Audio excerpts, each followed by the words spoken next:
So it looks like the Me Too movement is now devolving and that it has gone wildly wrong. As evidence for this, there is a piece in a magazine called Babe. I'd never heard of it before. And it was written by a woman named Katie Way.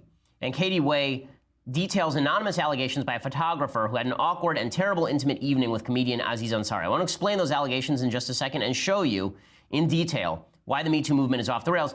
First, I think it is necessary to quote a woman, because I don't want to mansplain this to you. First of all, I think that we need to stop with the womansplaining of men's motives, right? The womansplaining of men's motives, this idea that women can read men's minds and they know that we're all pigs and all evil and all nasty and all terrible and all brutish and all willing to overcome their consent and that they're always in danger of rape.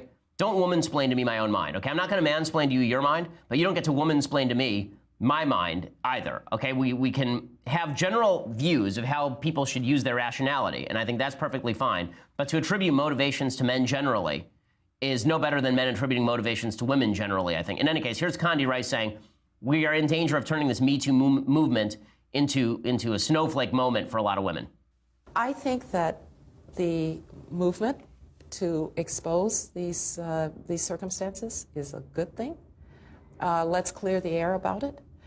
I do think we have to be a little bit careful. Let's not turn women into snowflakes. Let's not infantilize women. And what I really don't want to happen is I don't want it to get to a place that men start to think, well, maybe it's just better not to have women around. Well, and unfortunately, that's the way that it is going, because if every activity by a man can be perceived as sexual assault or sexual harassment, men will stop hiring women. They will stop working with women. This actually happened in the aftermath of the American with Disabilities Act. The idea was that if you are a workplace, you now have to install, if you have a disabled employee, you have to install ramps everywhere and all the rest of it. You can't just have an elevator or somebody help you up the stairs. You actually have to have ramps. And so the employment for Americans with disabilities actually declined, or actually went down. So that's a serious, that's a serious consequence. When she says that consent is being dumbed down, that agency is being dumbed down, this is 100% true. Now men are not only supposed to determine whether a woman wants to do something, they're supposed to decide for the woman whether she wants to do something. The case in point is this Aziz Ansari case. So let me start with this. I think Aziz Ansari is a jerk. Yeah, Aziz Ansari sounds like a douchebag, and Aziz Ansari, he's one of these guys who wears the Time's Up button and then sounds like he treats women in a kind of trashy fashion. But this story is not a story of sexual assault. It's a bad penthouse letter. That's all it is. Okay, and this was printed, and it got all sorts of play, and Aziz Ansari was essentially accused of sexual assault allegations. It's really insane. Okay, so Ansari is a nincompoop, as Matt Walsh points out, but this woman who calls herself Grace, she met Ansari at the Emmy Awards in 2017. She approaches him, he blows her off, but she ends up leaving with Ansari's number in her phone anyway, and then they go on a date, and then Ansari only offers her white wine even though she prefers red. Okay, like presumably she could have said something about it, but then he wants to get her back to his place. Okay, now at this point, if you are a person with any semblance of rationality, you're thinking the guy basically wants to rush through dinner to get me back to his apartment. What do you think is going to happen at his apartment? Is he desperate to go home and play Parcheesi? Does Aziz Ansari really want this woman to go back home with him and they're just going to play Twister, like with their clothes on? Like that's really his intent, going back? Of course not. The woman knows going back that probably some sexual interplay is going to happen there. So the two start going at it. As Matt Walsh points out, as soon as they arrive in their apartment, they take their clothes off. They perform various acts of sex. Here's the actual story, right? So she says he resumed kissing her. Okay, so first of all, they get undressed. Ansari says that he wants to grab a prophylactic, and the woman objects, saying, whoa, let's relax for a second, let's chill. And then she continues. She says he then resumed kissing her, briefly performed certain sex acts upon her, and asked her to do the same thing to him, which she did, but not for long. Quote, it was really quick. Everything was pretty much touched and done within 10 minutes of hooking up, except for actual sex. At no point in here did she ever say, no, I'm uncomfortable with this, let's stop. And when she did, guess what? He stopped. And she accused Ansari of pulling her hand toward his genitals several times, but she never got up to leave.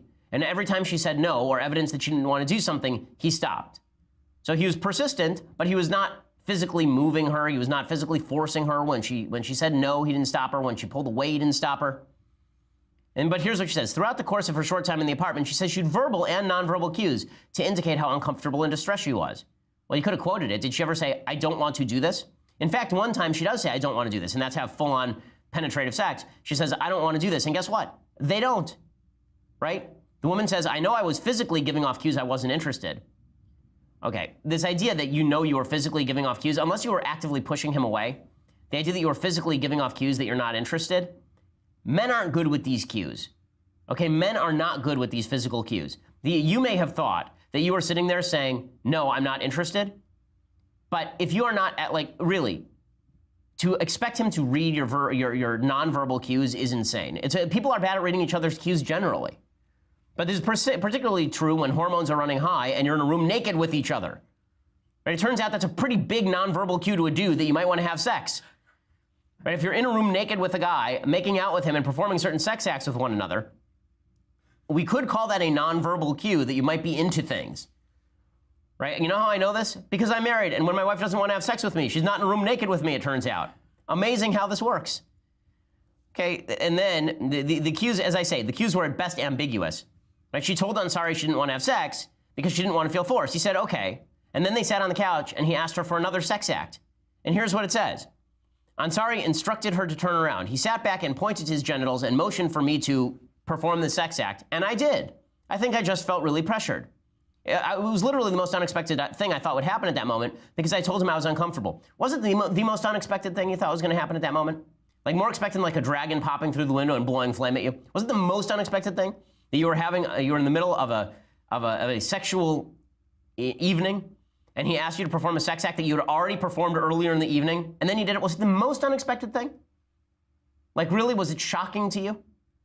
You never could have imagined it. It was like Chris Farley coming back to life and busting through the apartment door. Like that would have been more unexpected, I feel like. I feel like a pizza arriving at that moment might have been more unexpected. I feel like the new episode of Game of Thrones dropping might have been more, like there are a few things in life that might have been a little more unexpected than you in the middle of having a bunch of sex acts with a guy, him asking you to perform something, then you doing it. Also, which part of the nonverbal cue was it when you started actually performing the sex act? Again, the woman can feel however she wants. I'm sure she felt used. I'm sure she felt awkward because she shouldn't have been there in the first place. Okay, she can make that choice, but then she doesn't get to say the next day, by the way, he should have figured out that I felt awkward. He asked you to do something and you did it. I don't know how he's supposed to read your mind. Again, it doesn't make Aziz Ansari any less of a jerk. It doesn't mean he's not gross. It doesn't mean that you ought to feel like that you have no right to feel how you want to feel. You can feel however you want to feel, but what we are arguing about now is whether there was an objective measure by which Aziz Ansari, he disobeyed your consent. That there is some objective measure by which we could lock Aziz Ansari up or ruin his career over this. And the answer I'm finding is no. Okay, this is a bad Penthouse Diary entry. Nothing in the piece suggests Ansari took advantage of the woman. She acquiesced to performing oral sex not once but twice. No physical force was alleged at any time. Okay, and then she says, well, you know, I texted him afterward. She said, I texted him afterward. Okay, she says that, and she did. She texted him. He texted her and said, thanks, it was nice to meet you last night, which, by the way, shows there is something wildly wrong with our sexual culture. Right? You literally met, and then you had this evening, and then you text, it was nice to meet you. We've totally reversed the polarity and the order of when you're supposed to have sex in American society. The way I grew up was, you get to know a woman, you get to love a woman, you marry a woman, you commit to a woman, and then you have sex with the woman. And we have completely reversed all of those things. Right now it's, we'll have sex and maybe it was fun, maybe it wasn't, and I'll text you the next day, maybe. And then you're surprised that men aren't picking up the cues. Men are stupid, particularly with regard to sex. Men are morons.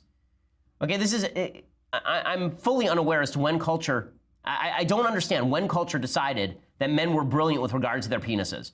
Like this has never been true in the history of humanity. Like going all the way back to Adam and Eve. Like men are not smart with regard to this stuff. But now men are supposed to be Karnak the Magnificent. And they're supposed to be able to mind read.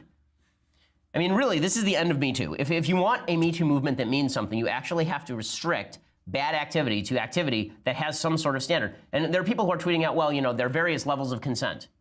Right? I actually agree that there are various levels of consent, which is why committed relationships are useful and why you shouldn't have sex with men you don't know. Because when you know people, then you are more likely to take into account the various levels of consent. Okay, there are times when women are reluctant to have sex and they're more reluctant, and what a man will do if he loves the woman and they have a committed relationship will say, okay, she's more reluctant. She'll do it if I push her a little bit, and it won't be like I'm raping her, but she's more reluctant, and maybe I'll just let it go this time. Right, but the guy is, like, in this situation, she's there for sex, he's there for sex, they just met, he brought her back to his apartment. You think that Aziz Ansari really cares for this girl? Obviously not. But then she's using his texts against her, right? So she texts that, I think the actual text said something like, I'm trying to find the actual text, here it is. She said she had to, so she texted a friend, she had to say no a lot, he wanted sex. Okay, and then she said no a lot, and then he didn't have sex with her. Also, had to say no a lot used to be the standard definition of male-female relationships. Guess what? Women say no a lot to men, and good men respect the no. Okay, later she texted Ansari, last night might have been fun for you, but it wasn't for me. You ignored clear nonverbal cues. Again, nonverbal cues. Maybe he didn't ignore them. Maybe he was just being persistent because sometimes nonverbal cues are ambiguous. Like, again, being naked and performing sex acts with one another. And she says, you kept going with advances. I want to make sure you're aware so maybe the next girl doesn't have to cry on the ride home. Ansari replied, I'm so sad to hear this. Clearly I misread things in the moment. I'm truly sorry. Okay, and then they're reading that as evidence that he's admitting that he raped her or something. Okay, that's him being mildly polite. What are you going to say to this crazy lady? Okay, are you really going to say to this woman, you know what, you're wrong. I didn't read those nonverbal cues. And then she blows it up. He's hoping if I just say something nice, then she goes away. That's what Aziz Ansari is hoping. Okay, all of this is stupid. And it's why the Me Too movement is doing itself a massive disservice, right? The Me Too movement is doing itself a massive disservice. Of course the woman feels used because she was used, but she made the decision to be there and be used and give off a lot of nonverbal cues that suggest that she wanted to be used. And the fact she felt bad about it the next day or during the act, you know what's the easiest way to not feel bad about things? Don't do them. Okay, that's the easiest way to not feel bad about things. And don't expect the guy to care for you or be nice to you or be cordial to you or make up your mind for you. By the way, if he had said, listen, I don't think you really want to have sex right now. And she could have come out the next day and said, he deprived me of my agency. I really did want to have sex then. And he was making up my mind for me. You can't have it both ways on this. Either you are responsible for your own consent or you are not responsible for your own consent, particularly in situations where you don't love the person you're having sex with and it's not in the confines of anything remotely resembling a committed relationship.